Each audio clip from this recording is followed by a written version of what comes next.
Kata pahlawan sering kita dengar di berbagai pelajaran waktu kita sekolah. Pahlawan diartikan secara harafiah adalah seorang pejuang, pejuang yang berani membela kebenaran, pejuang yang berani berkorban demi sesuatu untuk keperluan orang banyak. Di dalam sejarah bangsa Indonesia, kepahlawanan bisa kita di berbagai beberapa hal menurut periode waktunya. Sebelum tahun 1945, pahlawan sering kita kenal di negara kita, yaitu pahlawan untuk merebut kemerdekaan dari tangan penjajah yang menjajah bangsa Indonesia. Salah satunya adalah penjajah bangsa Belanda yang telah menjajah negara kita selama 350 tahun. Di dalam masa perjuangan rakyat Indonesia, para pejuang bangsa Indonesia untuk merebut kemerdekaan, banyak juga kita kenal di sini para rakyat Indonesia yang tidak sepaham dengan para pejuang kita, malah sebaliknya menjadi penghasut, menjadi tentara bayaran oleh bangsa penjajah yang kita kenal dengan Kenil. Bisa kita katakan juga para penghasut ini jadi seorang istilah pecundang. Pecundang ini bisa kita artikan di dalam bahasa keseharian ini adalah seorang penghasut yang sering mengambil keuntungan di atas perjuangan orang lain.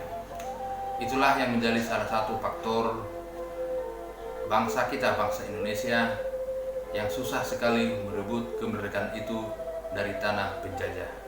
Pada tahun 1945, kita kenal dengan peristiwa 10 November di Surabaya. Pada waktu itu, tentara Nica yang memboncengi tentara Belanda yang bertujuan datang ke Indonesia untuk melucuti tentara Jepang karena Jepang telah menyerah pada Perang Dunia Kedua, yaitu pada perang melawan Sekutu. Pada waktu melucuti tentara Jepang, bangsa Indonesia telah duluan mengambil senjata dari gudang persenjataan Jepang di Surabaya.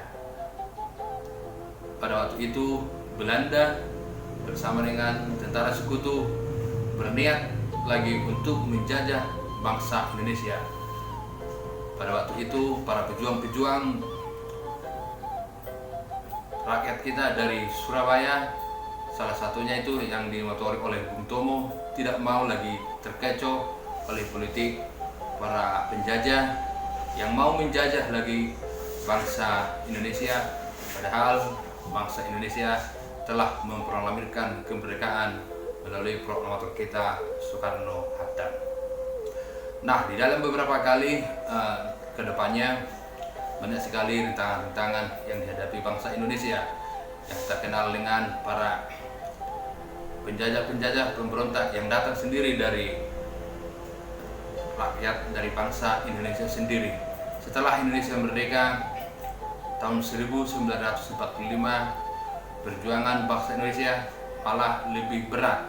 Di mana lebih beratnya adalah ketika mempertahankan kemerdekaan itu, banyak sekali tantangan-tantangan yang datang dari bangsa kita sendiri, seperti pemberontakan di dalam negara kita, seperti pemberontakan DITI Aceh, pemberontakan Peri Permesta, dan juga gejolak-gejolak politik pada waktu itu yang ingin berebut kekuasaan dari Presiden Soekarno.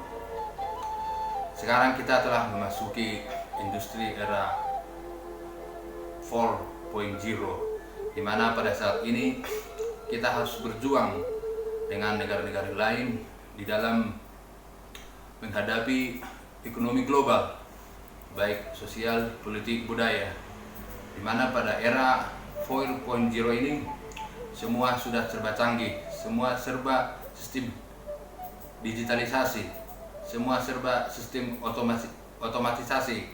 Di sini kita dituntut bagaimana kita mempersiapkan diri kita, mempersiapkan bangsa Indonesia, mempersiapkan para SDM bangsa kita untuk berkompetitor dengan bangsa-bangsa lain agar kita tidak tergilas oleh zaman ini.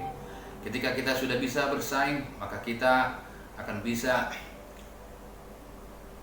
mensejahterakan rakyat kita secara ekonomi. Di mana pertama kali yang ingin menjajah negara kita ini adalah sistem ekonomi seperti negara-negara luar. Sekarang perekonomiannya tumbuh semakin pesat. Sedangkan negara kita, apalagi sekarang ini masa pandemi, selalu mengalami kemerosotan ekonomi, selalu mengalami resesi ekonomi. Disinilah kita mari belajar semua bagaimana cara kita menghadapi zaman ini, bagaimana kita mengkondisikan bangsa kita dengan keadaan zaman sekarang ini. Apalagi nanti kita sudah memasuki era 5.0, di situ akan semakin ketat persaingan, baik di dalam ketenaga kerjaan, baik di dalam berpolitik, baik di dalam sains maupun iptek, di mana nantinya pada zaman industrialisasi 5.0 akan serba digital, serba otomatisasi, di mana pada penggunaan para pekerja akan berkurang karena sudah menggunakan sistem industrialisasi yang sangat modern. Dan ini akan semakin berat tantangan bangsa kita ke depan, di mana bangsa kita pada saat ini masih tergolong di dunia berpendidikan yang tidak setimpal dengan bangsa lain. Kita masih menggunakan para pekerja yang menggunakan manual, sedangkan tantangan kita ke depannya adalah tantangan digitalisasi, akan menggunakan para orang-orang yang ahli di dalam menghadapi teknologi yang semakin canggih. Untuk saat ini juga bangsa kita semakin berat karena selalu terjadi gejolak-gejolak politik di dalam negara kita. Banyak sekali para pecundang yang tidak ingin melihat bangsa kita ini maju, karena para pecundang di negara kita ini selalu menghasut, selalu mengambil keuntungan di atas kebijakan-kebijakan para pemerintah, di mana selalu kebijakan pemerintah itu selalu dibijaki dengan hal-hal yang tidak mendasar. Untuk itu mari kita semua bersama untuk memajukan negara kita, negara bangsa Indonesia ini, dan ini akan kita wariskan nanti kepada anak cucu kita di generasi berikutnya. Mari semua segenap yang telah mendengarkan video ini, kita memilih pilihan ada di depan kita. Apakah kita mau menjadi pahlawan buat negara kita ini? Apakah kita menjadi pecundang untuk negara kita ini? Pilihan ada di depan kita. Ya, kita menjadi pahlawan, banyak hal yang kita lakukan untuk kemajuan negara kita ini. Seperti contoh sederhana, kita sebagai mahasiswa, kita mengisi kemerdekaan ini. Kita sebagai pahlawan untuk mengisi kemerdekaan ini dengan tekun belajar, tekun mengikuti perkembangan dunia iptek.